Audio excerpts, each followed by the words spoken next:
जब रिमझिम ने कहा ये मेरा पति नहीं है तो दादाजी को इतना गुस्सा आया कि वो रिमझिम को जोरदार थप्पड़ मार देते हैं, क्योंकि रिमझिम ने समीर से प्यार करने का फैसला किया। थप्पड़ की आवाज़ महल में गूंजती है और रिमझिम का गाल लाल हो जाता है। वो ज़मीन पर गिर पड़ती है, आंसू बहाती है और दादाजी से पूछती है कि उसने क्या गलती की।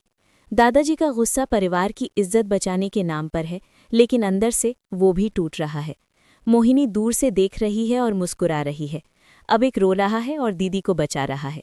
क्या दादाजी का थप्पड़ रिमझिम के प्यार को तोड़ देगा या रिमझिम की बहादुरी परिवार को जोड़ लेगी? महल का वो बड़ा हॉल आज बहुत भारी लग रहा है। सजावट के फूल मुरझाए हुए हैं, हवा में तनाव है। दादाजी बीच में खड़े हैं, उनका चेहरा लाल है, हाथ कांप रहे हैं। सामने रिमझिम है, उसकी आंखें नम हैं, साड़ी का पल्लू गिरा हुआ है। वो दादाजी की तरफ देख रही है। दादाजी ने गुस्से से आवाज़ बुलंद की, रिमझिम, तूने क्या किया है? इस घर की इज्जत को तूने मिट्टी में मिला दिया।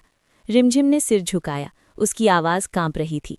दादाजी, मैंने बस दिल की सुनी है, समीर से प्यार किया है। दादाजी का गुस्सा और भड़क उठा। उन्होंने हाथ उठाया, हवा में एक तेज आवाज़ हुई, थप्पड़ पड़ा। रिमझिम का गाल लाल हो गया। वो पीछे हटी और ज़मीन पर गिर पड़ी। उसके गाल पर लाल निशान उभर आया, आंसू बहने लगे। वो हाथ से गाल को छू रही थी। दर्द से उसका चेहरा सिकुड़ गया। रिमझिम ने रोते हुए कहा, दादाजी, ये क्यों? मैंने क्या गलती की? दादाजी का हाथ अभी भी हवा में था, उनकी आंखें नम हो गईं, लेकिन गुस्सा अभी भी था। वो बोले, तूने इस घर की इज्जत को कलंक लगाया। तू मेरी पोती है, तू ऐसी हरकत करेगी? रिमझिम जमीन पर बैठ गई, उसने हाथ जोड़े। दादाजी, प्लीज़, मैंने तो बस प्यार किया। समीर अच्छा इंसान है, वो मुझे दुख नहीं देगा। दादाजी ने फिर हाथ उठाया, लेकिन इस बार वो रुक गए। उनकी आंखों में आंसू आ गए। वो बोले, तू समझ नहीं रही रिमझिम, ये घर, ये परिवार सब खतरे में है। मोहिनी की साजिशें, तू सब बर्बाद कर रही है। तभी अविक दौड़ता हुआ आया। उसकी आंखें डर से फैली हुई थीं। वो रोते हुए बोला, दीदी, दादाजी ने आपको मारा? क्यों? दीदी, मत रोना। वो रिमझिम के पास बैठ गया और उसे गले लगा लिया। रिमझिम ने अविक को सीने से लगाया। वो रो रही थी। अविक, दीदी ठीक है, बस दर्द हो रहा है।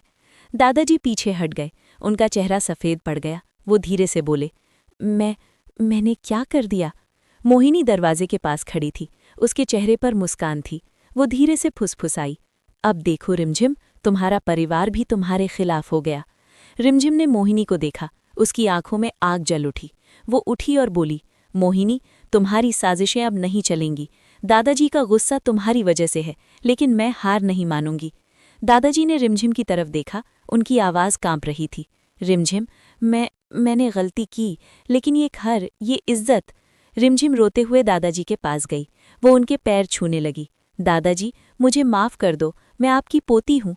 मैंने कभी इज्जत नहीं तोड़ी, मैं तो बस प्यार करती हूँ। दादाजी ने उसे उठाया, उनकी आंखों से आंसू गिरे। वो बोले, बेटी, मैं बहुत गुस्से में था, लेकिन तू मेरी पोती है, तेरा दर्द मुझे भी हो रहा है। रिमझिम ने दादाजी को गले लगा लिया। दोनों रो रहे थे। अविक भी बीच में आ गया। समीर बाहर से देख रहा था, उसकी आंखें नम थीं। वो धीरे से अंदर आया। वो दादाजी के सामने झुक गया। दादाजी, मैं रिमझिम से सच्चा प्यार करता हूँ, मैं उसे कभी दुख नहीं दूंगा। दादाजी ने समीर को देखा, उनकी आवाज़ नर्म हो गई। बेटा, अगर तू सच में रिमझिम का ख्याल रखेगा तो मैं माफ़ कर दूंगा। रिमझिम मुस्कुराई, आंसू अभी भी बह रहे थे। दादाजी, थैंक यू। मोहिनी का चेहरा सफ़ेद पड़ गया। वो पीछे हट गई। महल में नई सुबह हुई, लेकिन दादाजी का थप्पड़ अभी भी रिमझिम के गाल पर निशान छोड़ गया था। क्या ये निशान मिटेगा? क्या परिवार फिर से एक हो पाएगा, या मोहिनी की साजिशें फिर शुरू हो जाएंगी?